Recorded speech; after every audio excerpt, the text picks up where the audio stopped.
I did not intend to make this video looking like this, but I just went to 2 bar classes and I was like, oh, well, I'll just like put some makeup on. I'll probably be fine when I come home. I won't look terrible. I can make a video. So we're shifting gears and you are gonna get ready for bed with me while I talk about all the books that I am currently in the middle of reading. And there is a lot. So buckle up. I'm gonna go take a quick shower and I'll be right back and we will chat. Okay, so hi, hello. I hope that the fan down here isn't too loud, but hopefully it's fine. So I have always been someone that reads multiple books at one time. I don't know. I usually have an audiobook, a physical book, and a Kindle book going at one time. And I don't know. I'm blessed slash cursed with like a brain that can remember what's going on. Don't ask me about like once I finish a book what's going on, but like generally I can remember when I'm like in the middle of it. I don't know, it's weird.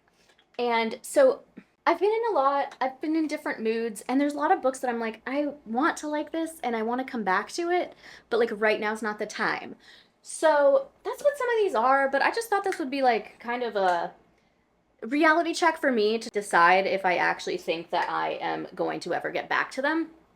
Because a lot of these have been on like my like currently reading list for months. Like way before like my dad died and I was like reading like a normal person like regularly. So I'll start with some that have been a little more recent. So I started reading the new book by Rachel Harrison called So Thirsty. She is just like one of my all-time favorites. And I got the audiobook from the Penguin Random House audiobook influencer, whatever. And I cannot stand the way this narrator does one of the voices. And I like this narrator overall. Like, I've listened to a lot of books that she has narrated and I've liked them. So I'm like, what's going on? Like, why are you making this stupid voice? And honestly, it's kind of making it so I don't want to read it. But my cat sitter is an angel. And when we were in Florida for my dad's funeral, she gave me a Barnes and Noble gift card. So I'm like, so now I have an excuse to go buy a physical copy of that book because I literally can't do it. I can't listen to the rest of it. Character's kind of annoying, and so on top of that, I can't like take the voice also being annoying. One that I actually just started reading yesterday that is actually doing a lot for me is it's called All This and More. I can't recall the author's name. My uncle recommended it and sent me the Kindle version. And it's so strange because it's like a choose your own adventure kind of thing. And like definitely taking me back to like the Goosebumps days and all of that, but I it's about a girl who like there's a reality TV show where you basically can like go back in time and like change your life like from decisions you made in the past and like they're permanent and people like watch this. They've done some quantum bubbling they called it. So like only this one like section of people is um affected by the time travel, I guess. And I feel like the only thing that I don't like about it is that the science is tripping me up, even though it's like I'm fairly certain not real science. I'm gonna feel so stupid when this, because like, it's definitely not real. You can't time travel. We would have heard about it if you could. But yeah, it's just like getting me a little confused. My brain is very like rational and is like, no, you need you to explain this to me if you want me to believe it. So, but I mean, I'm having a good time with it. It's fun. You can just read the book straight through, or you can like choose your own adventure. So I'm just reading it straight through because then I, get to see all the options play out. And yeah, I'm really liking it. It's pretty long though, so but I'm plugging away. I think I'm like 35%, and I just started it yesterday, so that's good. I started reading this one grief book called It's Your Loss before my dad died, which is kind of funny. I mean, I'm a planner by nature. I like to have like things in order. I like to know what's going to happen next. Don't we all? And so I was like, okay, I'm like prepping myself. Well, note to others, it doesn't work like that. You're still going to be really sad. So I like it, but it's very like casual in its like the way you're talking. It's like two best friends who just both lost their mothers and dealt with it in very, very different ways. So that is actually pretty significant to me because like my sister and I are dealing with our grief very differently.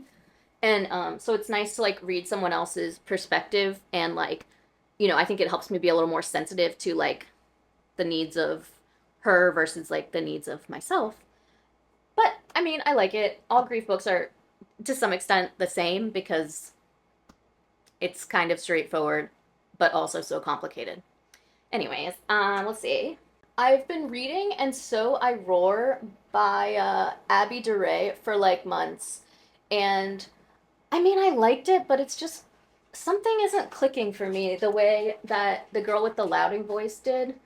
I mean, it is I don't know if I've just not been in the right mood for a book like that, but I don't know. It just didn't grip me. I do think I'll still finish it because I did like the first one so much, but it's just not the same, you know? A couple weeks ago, I was really wanting to kind of read like a comfort book of sorts, and I started reading 11/22/63 by Stephen King, which is my favorite book of all time. If you've been around here for any length of time, you probably know that. So I started doing a reread, and then I just kind of like put it to the side, and I definitely want to go pick it up again because, I mean, it's my favorite book of all time. I've read it a lot, and I mean, it just takes me to a happy place. Even if it isn't like the happiest book of all time, it like makes me happy. I'm gonna move to the living room now because I'm done with all my bathroom stuff.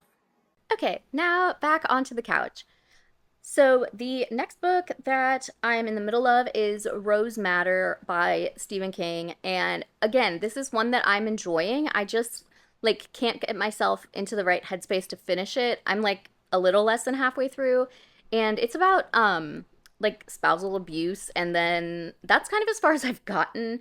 I know that I'm sure there is like a supernatural like weird element because we've like sort of touched on that so far, but I think it gets a little more intense. And I don't know, I've just like not been in the mood for that. And I still remember like where I'm at in the book and like everything like that. So hopefully when I pick it up, if I pick it up again, I will just be able to like go right back to it, but I just don't know. Okay, one that I'm pretty sure I'm DNFing is called Fantastic Land. And this one is such a bummer because I was on the like I had a library hold for like 6 months waiting for this book to be available. And I was so excited when it finally like became time. So it's about a hurricane in South Florida. There is like a theme park on the coast. It gets explained why that ended up happening as opposed to like in the central Florida area where all the other theme parks are. And so there's a huge hurricane, and some employees get trapped in the park during the hurricane, and they should have been evacuated. They did also like have some people like stay there on purpose to like make sure that it didn't get like looted, which I don't know. But then they basically get forgotten about and nobody comes to rescue them for a while. And they like start to form factions, and it's very like Lord of the Flies-esque. They like get violent, and because when the beginning of the book is kind of like a news footage situation of like severed heads on posts and like blood everywhere and yeah. So yeah, it's pretty gross and gory, and it's written as like interviews with people like that were there. And so my reasons for not wanting to finish it are that I just think it's too long. Like it's getting drawn out and it's a little over the top. I mean, the whole concept of this book is kind of over the top, but I just the quickness, the speed with which the people that worked there turned violent is just and like brutal violence. Like like sick to your stomach to read about. And I just don't think that humans would get there as quickly as the book shows us. Even if there's just like one psycho, I understand like the whole effect of like you don't know, what you're doing, or how you'd react to a situation like that, and that's absolutely true. But I just that felt a little far fetched, and again, I think I'm like almost I like 75% done, but I just have no interest in going back to it. And I'm pretty sure that my library return is going to be coming up. So probably just return it early and call that one a loss. Okay, forget everything that I said at the beginning of this video because I am also reading this book that's called The Most Famous Girl in the World. And I kind of forgot what happens. I think I'm like halfway through and I am liking it and I will finish this one. I can't remember like exactly, but it has to do with like a Anna Delvey type of like a fake heiress that has been like working the rooms and getting like people to give her money and like making it seem like she has a lot of money, and then she gets caught. But it's like it starts where she's getting out of prison, and basically the journalist who blew the whole thing open is like, why is she getting out of prison? She's supposed to be in there, and like is getting, am I making this up? Getting like weird notes. I might be making that up, but that's a general idea. Like the woman who had like exposed everything is scared, and so it kind of goes back and forth between like how she ended up writing this article. She was like at like a second rate tabloid kind of, and then how she ended up where she was. And yeah, I guess I need to review it a little bit, but I am liking that one. So that one will be definitely one that I finish. And the last two are books that I will need to start over, I think, if I go back to them. And I do want to finish both of them. So the first one is The God of the Woods by Liz Moore. I was listening to the audiobook and I've liked it. It's just I wasn't in the mood for it for a while, and I don't think when I was listening to it, I was listening to it with enough like intention. Like I feel like I zoned out too much, and so like little details that maybe wouldn't seem as significant like if I was just listening and continuing to listen like slipped through the cracks kind of. So I feel like I need to start over with that one. And I do want to because it is a book that I was really looking forward to when I found out about it and all of that. I did get the physical copy from Book of the Month. So I might try to do like a hybrid sort of situation and maybe see if I can like breeze through some of the beginning up to where I was. And the last book that I'm in the middle of that has been ages since I picked up is The Yankee Way by Andy Martino. And I really enjoy this book, but I don't know. It just like hasn't been one that I've wanted to go back to. I'm not a Yankee fan. I'm a baseball fan. So this book is obviously very heavy into Yankees culture and Yankees lore of especially the past 20 years or so. So it is really good and really well written, and definitely would recommend if you're a big Yankees fan.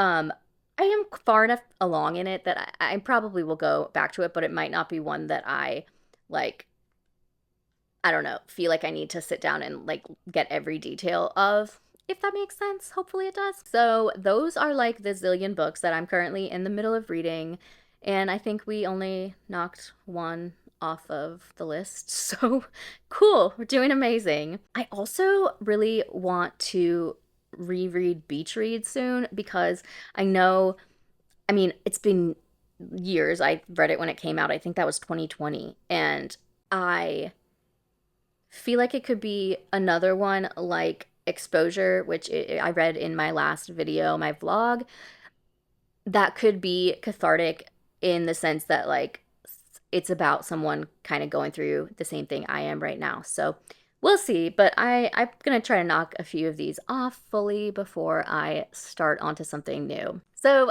thank you so much for watching. I know this video was a little bit unconventional, but thanks for hanging in there. I really wanted to get this filmed and didn't really have any other time to do it.